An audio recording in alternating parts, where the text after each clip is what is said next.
பொதுவாகவே நீங்கள் கேரளா சைடு இருக்கிற கோயில்களுக்கு போனீங்கன்னு வச்சுக்கோங்களேன், ஒரு விதமான தெய்வீகம் நீங்கள் உங்களால் உணர முடியுங்க.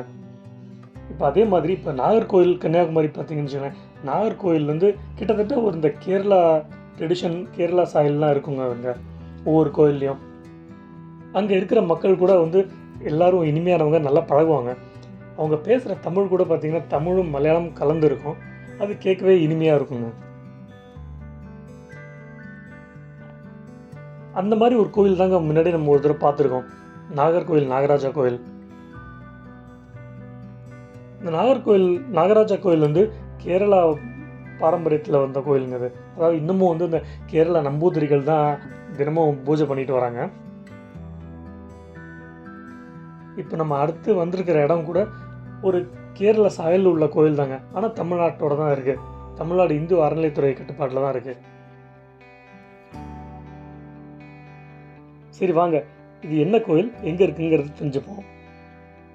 ஹாய் ஃப்ரெண்ட்ஸ், உங்கள் எல்லாருக்கும் என்னுடைய வணக்கம். நீங்கள் எல்லோரும் நல்லா இருப்பீங்கன்னு நம்புகிறேன்.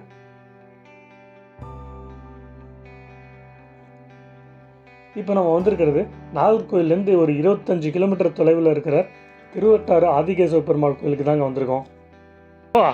திருவட்டாறு ஆதிகேசவ பெருமாள் கோயில் தரிசனம் செய்யலான்ட்டு வந்திருக்கோங்க. இங்கே வரத்துக்கு நீங்கள் நாகர்கோயிலேருந்து மார்த்தாண்டம் போகிற பஸ்ஸில் ஏறினீங்கன்னா அழகிய மண்டபம்னு ஒரு ஸ்டாப் இருக்குது. அங்கே இறங்கி நீங்கள் இறங்கின டைரக்ஷனில் ரைட் சைடு ரோடு போகும். அங்கே நின்னீங்கன்னாக்கா குலசேகரம் போகிற பஸ்ஸு திருவட்டாறில் இறங்கிக்கலாம்.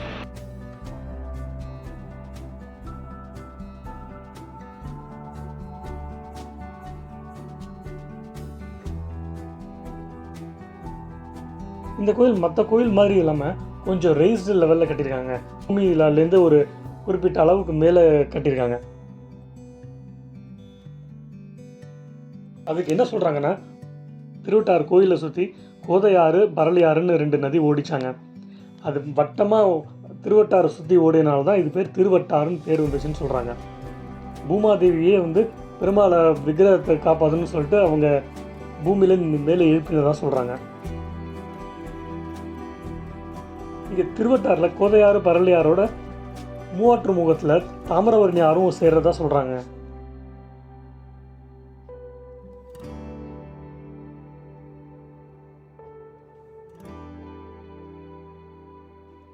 திருவட்டாறு ஆதிகேசவ பெருமாள் மேற்கு முகமாக புஜங்க சயனத்தில் காட்சி தராருங்க. இவர் மொத்தம் நீளம் 22 அடி. அதனாலேயே நீங்கள் வந்து ஒரே வாசல்லேருந்து தரிசனம் செய்ய முடியாதுங்க.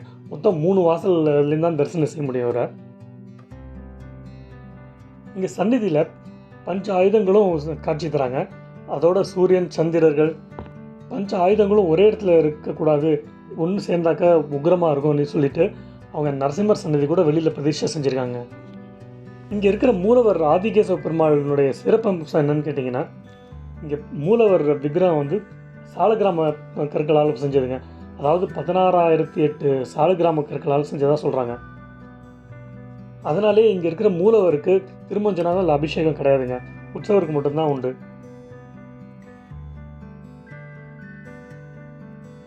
கோயிலுடைய கிழக்கு வாசல் வழியாக உள்ளே வரும்போது சில ஓவியங்களை நம்மளால் பார்க்க முடியுங்க. சீதாராமர் பட்டாபிஷேகம், தசாவதாரம், ஆஞ்சநேயர்.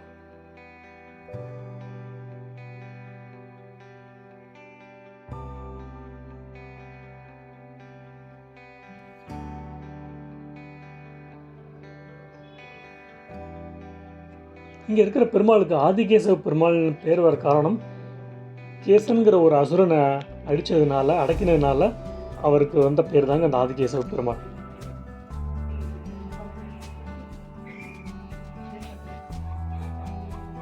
இந்த கோயிலில் சுற்றி பாருங்கள், ரொம்ப ரம்மியமாக ரொம்ப அழகாக இருக்குங்க.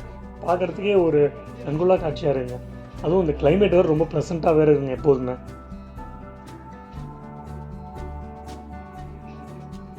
அப்படியே கோயிலை சுற்றி வெளில வந்தீங்கன்னா மற்ற சன்னதிகள்லாம் இருக்குங்க. கிருஷ்ணன் சன்னதி அல்லது ஐயப்பன் சன்னதி கூட இருக்குங்க. ஒவ்வொரு வருஷமும் பங்குனி மாதத்தில் 6 நாளும் புரட்டாசி மாதத்தில் 6 நாளும் சூரிய கதிர்கள் பெருமாள் மேலே விழுற மாதிரி அமைப்பு இருக்குங்க இந்த கோயிலில். அதோட இந்த கோயில் 108 வைணவ திவ்ய தேசங்களில் 76 இல்லை 77ங்க. அதோட நாட்டு திருப்பதியிலையும் ஒன்று. மலையாள நாட்டு திருப்பதிங்கிறது மொத்தம் 13 கோயில் இருக்குங்க. அதில் ஒன்று இந்த திருவட்டாறு. மற்றபடி திருவிழான்னு பார்த்தீங்கன்னா ஓணம், ஐப்பசி பிரம்மோற்சவம், புரட்டாசி சனிக்கிழமைகள், அப்புறம் வைகுண்ட ஏகாதசி இதெல்லாம் ரொம்ப சிறப்பாக கொண்டாடுவாங்க. கிழக்கு வாசல் வழியாக வெளில வரும்போது அங்கே எய்த்தாப்பில் 2 கோயில்கள் இருக்குங்க. 2 சின்ன கோயில்கள். ஒன்று வந்து குலசேகர பெருமாள் கோயில்னு ஒன்று, இன்னொன்று நரசிம்ம மடம் டெம்பிள்னு ஒன்று இருக்குங்க. அதையும் மிஸ் பண்ணாமல் தரிசனம் செஞ்சுக்கோங்க.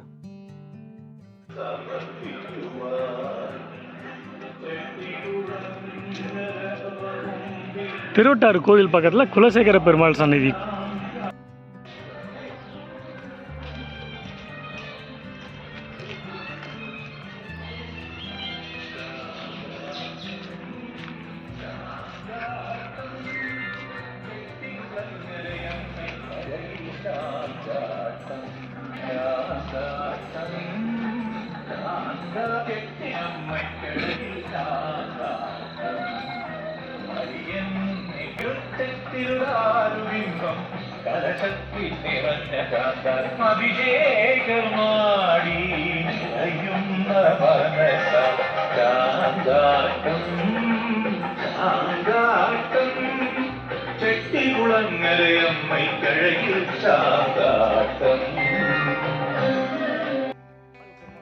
இப்போ நம்ம வந்திருக்கிறது நரசிம்ம மடம் கோயிலுக்கு தாங்க வந்திருக்கோம்.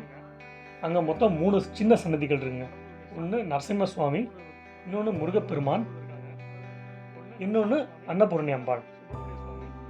இன்னொன்று சொல்லி ஆகணுங்க, இந்த இடத்துல சுற்றுச்சூழல், இந்த கார்டன்ஸ் எல்லாமே சூப்பராக இருக்குங்க. ரொம்ப அமைதியாகவும் இருக்குங்க.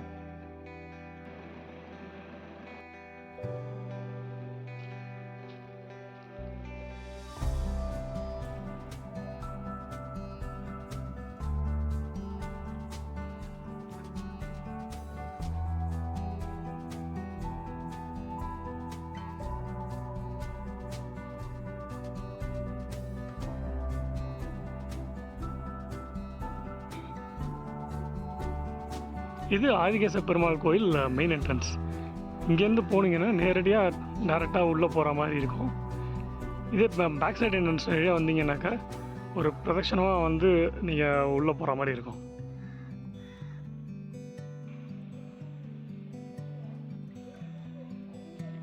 ஓம் நமோ நாராயணாய. ஓகே ஃப்ரெண்ட்ஸ், உங்கள் எல்லோரும் நான் அடுத்த வீடியோவில் சந்திக்கிறேன். அது வரைக்கும் பாய்.